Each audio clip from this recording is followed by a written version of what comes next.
नमस्कार दोस्तों, स्वागत है आपका आपके अपने चैनल एल्डर इन्वेस्टर में। तो आज हम बात करेंगे इंडिया मार्ट इंटरमेश के बारे में। तो अगर आपको वीडियो पसंद आए तो वीडियो को लाइक कीजिए, शेयर कीजिए और चैनल को सब्सक्राइब करना ना भूलें। तो अगर अब तक आपने हमारे इंस्टाग्राम पेज पर जाकर उसे ज्वाइन नहीं किया तो डिस्क्रिप्शन में उसका लिंक दिया हुआ है, उस पर जाकर आप हमारे इंस्टाग्राम चैनल को और इंस्टाग्राम पेज को ज्वाइन कीजिए ताकि आपको स्टॉक मार्केट से रिलेटेड हर एक न्यूज़, हर एक ऑटो सेल जो अभी लेटेस्ट आई हैं सितंबर मंथ की, हर कंपनी की मिल सके और आपको एक अच्छी मोटिवेशन प्राप्त हो सके स्टॉक मार्केट से रिलेटेड। तो आप डिस्क्रिप्शन में इंस्टाग्राम पेज का लिंक दिया हुआ है, उस पर जाकर आप क्लिक कर हमारे इंस्टाग्राम पेज पर जुड़ सकते हैं।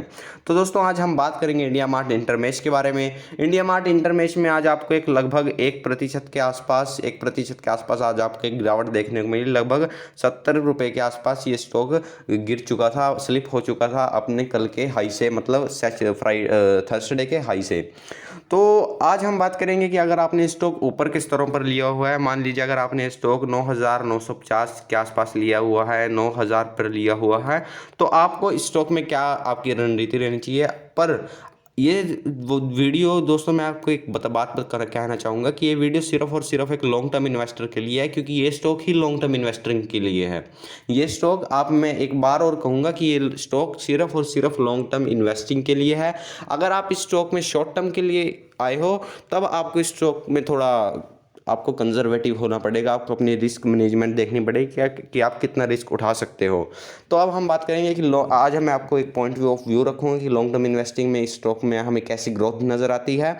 और आज हम बात करेंगे कि अगर आपने स्टॉक को ऊपर स्तरों पर लिया है तो आपको क्या करना चाहिए। तो बात करेंगे कंपनी के बिजनेस के बस से। कंपनी के बिजनेस की बात करें तो कंपनी के पास B2B का कारोबार है।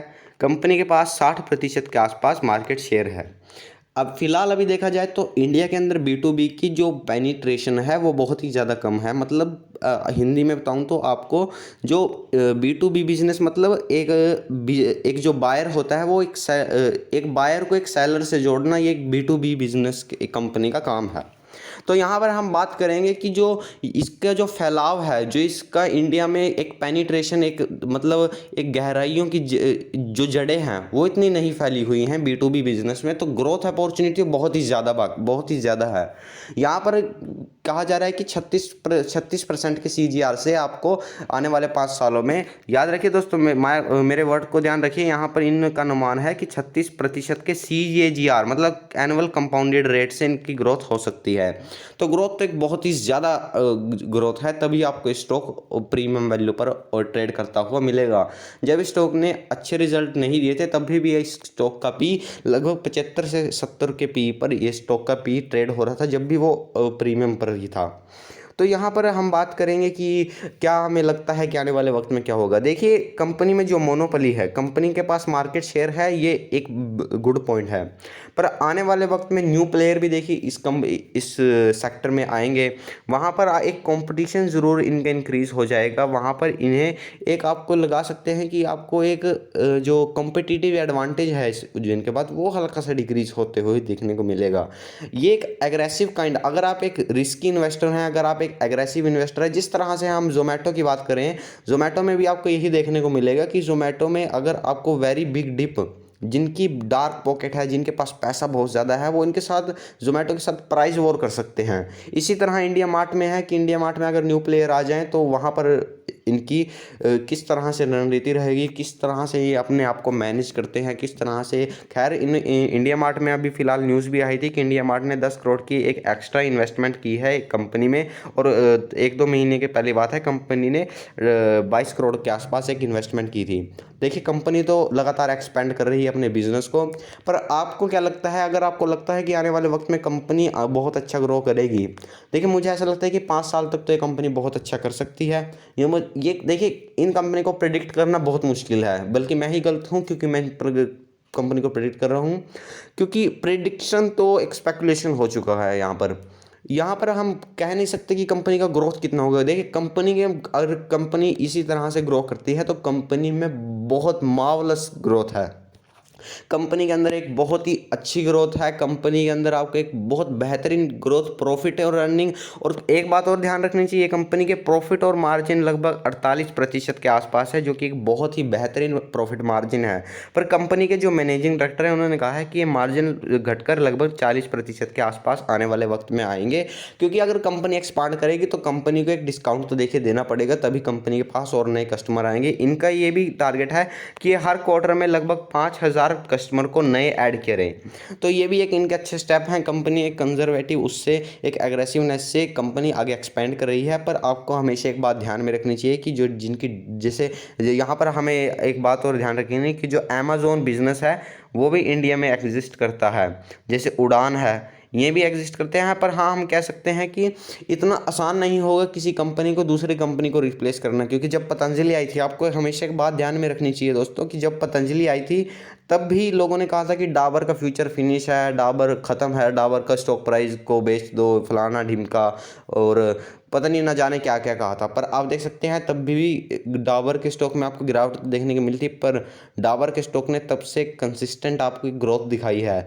देखिए, कंपनी में दम होना चाहिए, कंपनी में देखिए कंपनी के फंडामेंटल तो बहुत ही ज़्यादा शानदार हैं, क्योंकि ये न्यू एज टेक्नोलॉजी कंपनी है। इनके आने वाले वक्त ही इन्हें बताएगा, क्योंकि ये एक एसेट लाइट मॉडल है। इनकी ग्रोथ आप लगा सकते हैं कि देखिए, हम सोच भी नहीं सकते हैं इस कंपनी की ग्रोथ कहाँ तक हो सकती है। जैसे हम बात करें चाइना के अलीबाबा B2B, उसका भी सेम कारोबार है। तो आप ये देखिए कि उस एक बिजनेस से उस इंसान ने, चाइना का सबसे अमीर इंसान है वो। पर फिर आप लगा सकते हैं इन कंपनियों की जो आप लगा सकते हैं अर्निंग विजिबिलिटी, वो वर्ल्ड वाइड है। ये ना, ये जो इंडिया मार्ट है ये खाली इंडिया में ही नहीं विकसित स्थिर रहेगी, ये पूरे वर्ल्ड में जा सकती है, ये पूरे वर्ल्ड में अपना एक्सपांड कर सकती है। ये एक ग्रोथ अपॉर्चुनिटी आपको यहाँ पर एसेट लाइट मॉडल में आपको देखने को मिलेगी, क्योंकि जो एक कैपेक्स, जो एक हाई कैपेक्स, जो इनके पास एक कैपिटल एक्सटेंसिव जो कंपनी होती है, जैसे सीमेंट सेक्टर है, ऑयल सेक्टर है, वो पूरे वर्ल्ड में नहीं ग्रो कर सकते, क्योंकि उनके लिए अगर मान लीजिए उनको एक प्लांट भी लगाना है तो उन्हें बहुत ही ज़्यादा पैसे खर्च करने पड़ेंगे। पर अगर इन कंपनी को ग्रो होना है तो ये बहुत ही उससे 10 गुना कम दाम में ये ग्रो हो सकती हैं यहाँ पर। इसलिए इन कंपनीज में आपको ग्रोथ अपॉर्चुनिटी तो देखिए बहुत ही ज़्यादा है। अगर आपको लगता है कि कंपनी आने वाले वक्त में अच्छा कर सकती है, अगर आपको विश्वास है कि कंपनी का फंडामेंटल बेहतरीन है, कंपनी आने वाले वक्त में अच्छा कर सकती है, तभी आपको इस कंपनी में इन्वेस्ट करना चाहिए। अगर आपको डाउट है, जिस तरह से ज़ोमैटो में लोग कह रहे हैं कि ज़ोमैटो के बारे में मैंने कहीं सुना है कि ज़ोमैटो में कई लोग कह रहे हैं कि यहाँ पर ये कैश बर्निंग कंपनी है, यहाँ पर कैश को जलाया जा रहा है, कंपनी में ग्रोथ नहीं है। या देखिए, ज़ोमैटो को IPO लाने से पहले ज़ोमैटो के पास 3,500 करोड़ थे, पर फिर भी उन्होंने 10,000 करोड़ के आसपास का फ्रेश इशू मेरे ख्याल से 8-9 हज़ार करोड़ के आसपास उन्होंने फ्रेश इशू अपने IPO के थ्रू लाए हैं, जिसमें इनका इन्फो एज का भी थोड़ा ऑफर फॉर सेल था बेचने के लिए। पर देखिए, कंपनी को उस पैसे की कोई ज़रूरत नहीं है, पर कंपनी उस 13,000 करोड़ के आसपास जो उनका एक कैश फ्लो है उसे मेंटेन करेगी कि आने वाले वक्त में अगर कंपनी को एक प्राइस वॉर देखने को मिलता है तो कंपनी उसको अच्छी तरह से फेस करेगी। यहाँ पर आपको एक बात हमेशा ध्यान में रखनी चाहिए कि कंपनी रेडी है फ्यूचर के लिए। अगर कोई कंपनी फ्यूचर के लिए रेडी है तो दिखता है कि कंपनी में कितनी थ्रस्ट है ग्रोथ का। अगर किसी कंपनी में आपको एक थ्रस्ट दिखता है ग्रोथ का, तो आपको उस कंपनी में ज़रूर इन्वेस्ट करना चाहिए। हाँ, इतना इन्वेस्ट कीजिए कि अगर मान लीजिए कंपनी, क्योंकि ये न्यू एज कंपनी है, इन्हें रिप्लेस करने में वक्त बिल्कुल भी नहीं लगता, क्योंकि और न्यू एज कंपनी आ सकती है। जैसे अमेज़ोन, जिस तरह से अमेज़ोन ने इतने अच्छे तरीके से छोटी छोटी कंपनी को रिप्लेस कर अपना एक मार्केट शेयर बनाया है, उसी तरह से अगर जोमेटो भी आने वाले वक्त में इसी तरह, और इंडिया मार्ट भी इसी तरह अपना शेयर बढ़ाते हैं, तो देखने वाली बात होगी कि कंपनी के शेयर भी कहाँ तक जाते हैं।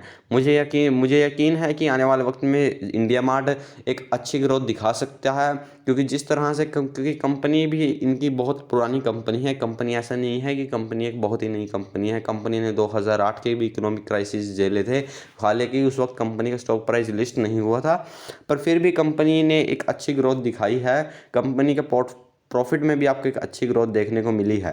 तो अगर आपको और हालांकि कंपनी के जब Q4 के रिजल्ट आए थे उस वक्त कंपनी ने एक अंडर परफॉर्मेंस दी थी, जहां पर आपको स्टॉक प्राइस में लगभग 30% की गिरावट देखने को मिली।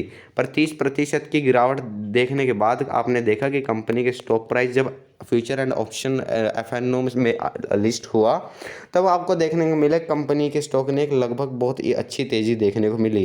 तो अगर आपको लगता है कि एक स्टॉक आने वाले वक्त में एक प्रॉफिट ऑफ ग्रोथ आपको दिखती है, देखिए अगर आपको स्टॉक में गिरावट देखने को मिलती है तो आपको सिर्फ हमेशा एक बात ध्यान में रखनी चाहिए कि कंप्यूटर पर जो नंबर है सिर्फ उनके अलावा कुछ भी चेंज नहीं हुआ है। और एक चीज़ मैं आपको और कहना चाहूँगा कि अगर आने वाले वक्त में आपको एक अच्छी ग्रोथ देखने को मिलती है तो आपको स्टॉक में इन्वेस्ट करना चाहिए।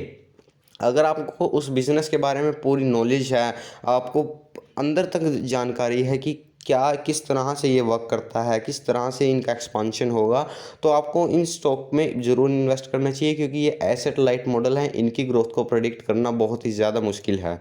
ये प्रीमियमनेस पे इसलिए ट्रेड करते हैं क्योंकि मार्केट को एक्सपेक्टेशन होती है कि आने वाले वक्त में ये एक अच्छी ग्रोथ दिखा सकते हैं। तो आपको हमेशा इन्वेस्टेड रहना चाहिए। पर देखिए अगर आपको जिन कंपनी में आपको लगता है, I am not advising that कि आप इंडिया मार्ट में चाहिए और इंडिया मार्ट में इन्वेस्ट कर दीजिए। अगर आपको लगता है कि आने वाले वक्त में ये स्टॉक कि ये कंपनी आने वाले वक्त में अच्छा कर सकती है, तभी आपको स्टॉक में इन्वेस्ट करना चाहिए। क्योंकि जिस तरह से कंपनी ने फिलहाल अब तक ग्रोथ दिखाई है अब तक तो लग रहा है कि कंपनी आने वाले वक्त में भी अच्छा करेगी। पर देखिए फ्यूचर के बारे में कोई नहीं प्रेडिक्ट कर सकता। पर अगर आपको लगता है कि कंपनी आने वाले वक्त में अच्छा करेगी तो आपको स्टॉक पे इन्वेस्टमेंट करनी चाहिए। तो अगर आपको वीडियो पसंद आई हो तो वीडियो को लाइक कीजिए, शेयर कीजिए और चैनल को सब्सक्राइब करना ना भूलें। और हमारे इंस्टाग्राम पेज पर नीचे लिंक दिया हुआ है, उस पर जाकर क्लिक करें, उससे हमारे आप इंस्टाग्राम पेज पर जाकर उससे ज्वाइन कीजिए और हमें सपोर्ट दीजिए। और वीडियो को लाइक करना तो बिल्कुल भी मत भूलें। धन्यवाद दोस्तों।